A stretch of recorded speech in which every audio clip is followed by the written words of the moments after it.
اور پھر کس کمپنی کا، کس میڈیسن کمپنی کا آپ ویکسین لگوا رہے ہیں، یہ انجیکشن لگوا رہے ہیں، اس پہ خود ایک پوری بحث ہے۔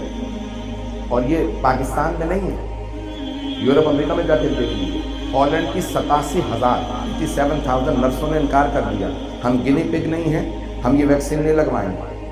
کبھی آپ سارے کرونا وائرسوں کی دیکھ بھال کر رہی ہیں، لگوا لیجیے سب، نہیں یہ انجیکشن ہمیں نہیں لگے گا۔ جب تک ضمانت نہیں دیتے کہ اس کے بعد کرونا وائرس نہیں ہوگا تب تک ہم نہیں لگوائیں گے۔ کا ضمانت کوئی نہیں دے سکتا، جب ضمانت نہیں دے رہے ہو تو پھر انجیکشن کس بات کا؟ یہ جتنی بڑی بڑی باتیں ہو رہی ہیں تو یہ 2021 بھی انہی حالات سے گزرے گا، اقتصادی حالات اور بدتر ہوں گے۔ غریب ممالک کے اندر بہت سے کھانے پینے کی اشیاء خوردنوش، اس میں قلت آ جائے گی اور قیمتیں بہت زیادہ بڑھ بھی سکتی ہیں۔ میں اس سے باتیں نہیں کہنا چاہتا، نہ پریشان کرنا چاہتا ہوں، صرف آپ کو سکھانا چاہتا ہوں کہ اپنے آپ کو تیار رکھیں۔ نجات کی صرف ایک کلید ہے، ایک کنجی ہے، ایک چابی ہے، وہ ہے وابستگی محمد و آل محمد۔ ایمان کو تھامے رکھیں، اپنے ایمان کو مضبوط رکھیں۔ سنیں گے، برداشت کریں گے، میں اور کچھ بیان کروں، پھر اس کے بعد یہ سب کچھ لایا گیا ہے ایک نیا دنیا کے اندر نظام لانے کے لیے، سیاسی نیا نظام آئے گا دنیا میں اس کے بعد۔ اب وہ کب آتا ہے؟ اور نئی دنیا نہیں بنے گی، جو 20 30 سال 40 50 سال بعد ہونے والا تھا وہ آئندہ 5 سے 10 سال میں سب کچھ ہو جائے گا۔ یعنی جو دنیا میں اقتصادی تبدیلیاں آنے والی تھی، اکنامکل چینجز، پولیٹیکل تبدیلیاں، جو دنیا میں سیاسی تبدیلی آنے والی تھی، کہ آئندہ چین دنیا کے اقتصاد کا فیصلہ کرے گا، یہ سب کچھ ویسا ہی ہوگا جیسا پہلا ہونے والا تھا۔ پہلے 20 30 سال لگتے ہیں، 5 سے 10 سال میں سب کچھ ہو جائے گا۔ مجھے پوری طرح سے احساس ہے کہ سب لوگ خاموشی سے مجھے بہت غور سے سن رہے ہیں۔ ایک پوری سیاسی اقتصاد کے لحاظ سے اکنامکلی بہت بڑی بڑی تبدیلیاں آئیں گی۔ میں کوئی لیکچر نہیں دے رہا ہوں، کبھی کوئی سیمینار موقع ملا تو پیش کروں گا۔ یہ نوٹ، کرنسی، سکے ختم ہو جائیں گے، کرپٹو کرنسی یا خود ڈیجیٹل کرنسی یا الیکٹرانک کرنسی آ جائے گا۔ پوری دنیا میں ایک ہی کرنسی ہوگی اور وہ آئندہ چین رن کرے گا، چائنا کے ہاتھ میں اس کا اقتصادی ہوگا۔ کوئی بات نہیں، کسی کو بھی چلنے دیں، ٹیلی فونوں کو کوئی مسئلہ نہیں ہے، یہ صرف اس میں خاص کلک بن رہا ہے، اگر بند کرنے کے لیے کہتے ہیں انتظامیہ کے ساتھ کوپریٹ کیجیے گا، بہت سے کہنے لگے ہیں، کوئی مسئلہ نہیں ہے، مجھے سنتے رہیے گا۔ توجہ ہے میرے سامنے میں بھی جاری رکھوں، بولتا رہوں اس موضوع کو۔ ایسا نہیں گرامی، نئی کرنسیاں آئیں گی، یہ سب نوٹ وغیرہ ختم ہو جائیں گے، ایک کرنسی رائج ہوگی دنیا بھر کے اندر۔ آئندہ 5 سے 10 سال میں سب کچھ ہو جائے گا، 5 سے 10 سال میں یہ سب نئی کرنسیاں لے آئیں گے۔ چین ان کا، چائنا فیصلہ کرے گا۔ پاکستان کو ایک لحاظ سے فائدہ ہوگا کیونکہ اس کا الحاق اور اتحاد اب چین کے ساتھ ہے۔ جو حالات تھوڑے بہت خراب ہو رہے ہیں وہ پاکستان نے اپنا قبلہ بدلا ہے، مجھے پرواہ نہیں ہے۔ تو جو قبلہ و کعبہ تھا پاکستان کا وہ محترم امریکہ صاحب تھا، اور اب جو ہے وہ چین ہو جائے گا، تو اس کے بعد کچھ سیاسی تبدیلیاں آئیں گی۔ میں زیادہ پریشان کر رہا ہوں؟ اب پاکستان کو فائدہ ہوگا چین کے ساتھ ہونے کا، راہداری بنے گی، پورے ملک کے اندر سڑکوں کے جال بچ جائیں گے، نئی ایئر لائنیں بھی آئیں گی، سفر بدل جائیں گے۔ چین نے کہا ہے کہ ہم پوری دنیا سے 1 روڈ 1 بیلٹ، ایک سلک روڈ کا جو تصور دیا ہے، ابرائے ریشم جو پوری سڑک بنے گی وہ بنائے گا۔ پوری دنیا میں بہت تیز ٹرینوں کا نظام لے کے آئے گا چائنا۔ آئندہ کاریں آہستہ آہستہ ڈرائیوروں کے بغیر چلیں گی۔ میں نے خود کئی ممالک کے اندر دیکھنا شروع کیا کہ کاریں آنا شروع ہو گئی، آٹونومس کار کہتے ہیں، آپ اس میں صرف ایڈریس ڈال دیں، پتہ ڈال دیں، پہنچا دیں گے۔ آئندہ لوگ گاڑیاں خریدا نہیں کریں گے، آئندہ لوگ گاڑیاں نہیں خریدیں گے۔ جرمنی میں یہ ابھی شروع ہو چکا، میں جب جرمنی گیا ہوں تو میں نے خود دیکھا ہے کہ آپ ایئرپورٹ سے اترے، ایک صاحب مجھے لینے آئے، میں نے ان سے کہا بھی سامان آپ نے لے لیا ہے؟ چل چل کے تھک گیا ہوں، کہاں جا رہے ہیں؟ کہا بھی گاڑی دور ہے۔ انہوں نے موبائل نکالا، گاڑی پہ لگایا، دروازہ کھل گیا۔ یہ کیا ہے؟ مولانا گاڑی میری نہیں ہے، میں نے ہائر کی ہے، فون پہ کوڈ موجود ہے، لگایا ہے، دروازہ کھل گیا۔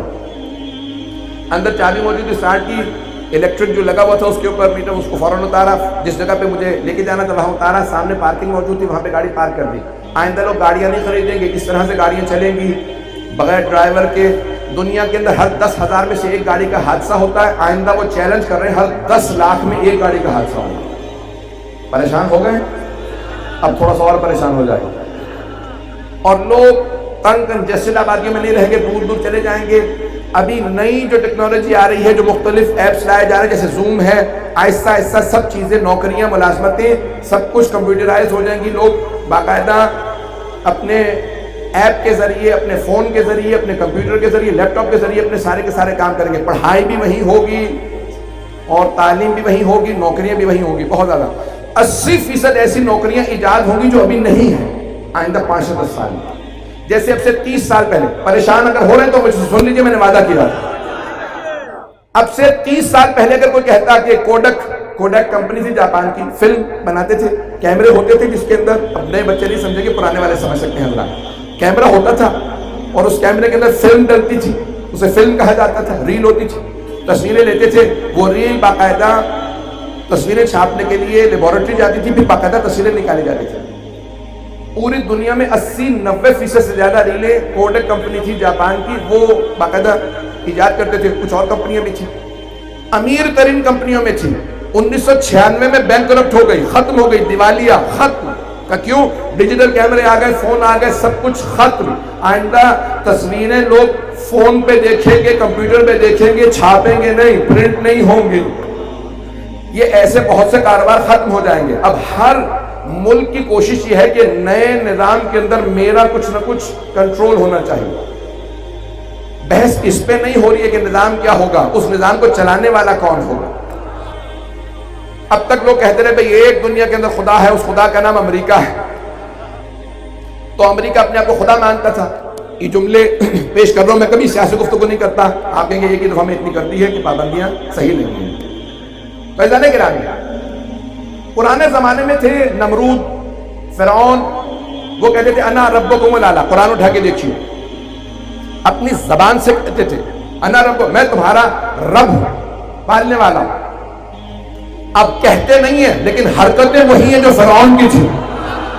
ہمیں نہیں مانو گے تو ڈرون سے حملہ کریں گے، ایٹم بم کی دھمکی دیں گے، نہ جانے کیا کچھ ہوگا۔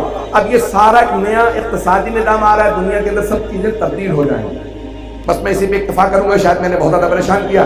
ان تمام چیزوں کے اندر امریکہ میں جو امیر ترین لوگ ہیں، ایک آدھ کا نام لینا میرے لیے شاید مناسب نہ ہو کیونکہ میرے پہ کافی پابندیاں سب ابھی کئی ممالک کی ویزوں پہ ہیں۔ دنیا کے امیر ترین آدمیوں سے ایک آدمی ہے جس کے بہت بڑی کمپنیاں ہیں۔ پچھلے 20 سال سے وہ اور اس جیسے لوگ بحث کر رہے ہیں کہ دنیا کی آبادی کبھی بھی 7 ارب سے زیادہ نہیں ہوئی۔ دنیا کی ہمیشہ آبادی بڑھتی رہی ہے اور پھر کم ہوتی ہے، بڑھتی تھی، جنگیں ہوتی، وبائیں پھیلتی، وبائیں ہر 50 60 70 80 100 سال بعد وبائیں آتی رہی ہیں دنیا میں۔ اور تعاون کتنی دفعہ آیا ہے گزشتہ 500 سال میں، یورپ میں، امریکہ، ایشیا، افریقہ میں، امریکہ میں، تو لوگ مر گئے، میزلز آئے، نہ جانے کون کون سی بیماریاں کہ لوگ ان سے مرے۔ سنیں گے فیضان گرامی، تمام بیماریوں سے لوگ مرتے ہیں، سب کچھ ہوتا ہے۔ اور وہاں ایک امریکہ میں بحث چل رہی تھی، میں 1998 سے 1998 سے میں امریکہ مسلسل جا رہا ہوں مجالس کا، تو علمی حلقوں میں بحث وہاں پہ چلتی تھی کہ دنیا کی آبادی بہت زیادہ بڑھ گئی ہے، ہمیں دنیا کی 70% آبادی کم کرنے کی ضرورت ہے کیونکہ زمین پہ وسائل نہیں۔ تو وہاں پہ جو خدا کو نہیں نہ مانتا، وہ نہ اسے رزاق مانتا ہے، نہ اسے کریم مانتا ہے، نہ اسے ستار مانتا ہے، تو اللہ عطا کرنے والا ہے۔ میں نے زحمت کو تمام کیا، میں جناب سیدہ سے متعلق چیزوں میں پیش کروں تو یہ تمام وہ چیزیں کہتے تھے 70% آبادی کم کرو۔ آبادی کم کرنے کے طریقے کیا ہیں؟ جنگیں، وبائیں اور بہت سی چیزیں جو ممبر کے لائق نہیں ہے کہ ان کو یہاں سے بیان کیا جائے۔ تو دنیا میں لوگ شادیاں نہ کریں تاکہ اولادیں نہ ہوں، اور بہت سی اخلاقی بیماریاں جو دنیا میں رائج کی گئیں تاکہ دنیا کی آبادی کو قابو کیا جائے۔ آبادی زیادہ کہاں پڑ رہی ہے؟ ایشیا کے کچھ ممالک میں اور افریقہ میں۔ تو ان ملکوں میں زیادہ بیماریاں ہونی چاہیے۔ بیماریوں کے علاوہ ان کے اقتصاد کو خراب کرنا چاہیے، حکمرانوں کو خریدنا چاہیے کہ ان کو تعلیم نہ دیں، یہ اتنے کمزور ہوں کہ جو ہم جو کہتے ہیں وہ مانیں، ان کو اتنا کمزور کر دیں۔ اگر امریکہ کے اندر گندم کی کاشت زیادہ ہو جائے تو افریقہ کے لوگ بھیک مانگتے رہیں کہ گندم زیادہ ہو گئی ہے۔ یہ 4000 ٹن، 4 لاکھ ٹن گندم جو زیادہ ہوئی ہے ہمیں دے دو، ہم بھوکے ہیں۔ تو کہا نہیں، گندم کی قیمت کم ہو جائے گی، سمندر میں ڈال دو، کھلائیں گے نہیں۔ یہ جتنا دودھ یا پنیر زیادہ ہوا سب سمندر میں، بحر اوقیانوس میں گرا دیا جائے۔ لیکن ہم قیمتوں کو اپنے قابو میں رکھیں گے. میں نے آج سب کچھ کہہ دیا. عزیزان گرامی، جب جناب امیر نے کہا ہے کہ حق کو لوگوں تک پہنچانا ہم پہ لازم و ضروری ہے، تو ایسے بہت سے اور مسائل ہیں. زندگی نہیں موقع ملا تو کل کچھ مکمل کروں گا باتوں کو. آج جناب سیدہ کی میں بات کو آگے پہنچا دوں فضائل کو. اگر مجمع پھر بھی سننا چاہ رہا ہے تو بآواز بلند صلوات.